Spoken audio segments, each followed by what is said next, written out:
अलीगढ़ मुस्लिम university के women study centre में आज नई शिक्षा नीति के तहत मातृभाषा के महत्व पर एक कार्यक्रम का आयोजन किया गया, जिसमें प्रोफेसर इम्तियाज हुसैन, प्रोफेसर जाकिया अतहर सिद्दीकी ने साक्षरता पर जोर देते हुए कहा कि ज़रूरत इस बात की है कि आज जो लोग शिक्षित हैं वो कोशिश करें कि नई पीढ़ी बेहतर तरीके से शिक्षित हो और उनको हर तरह के मौके मिल सकें। देखिए, ये तो पहली बार ऐसा हो रहा है कि हम लोग ज़ुबानों को अहमियत दे रहे हैं और अगर ये सिलसिला चलता रहे,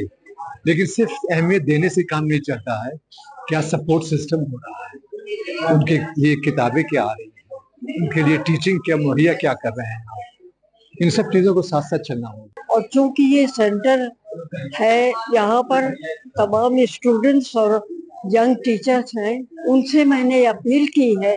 कि आप लोग मोहल्ले में वहाँ जाइए जहाँ बच्चे स्कूल नहीं जा रहे हैं, उन बच्चों को हमें स्कूल भेजने के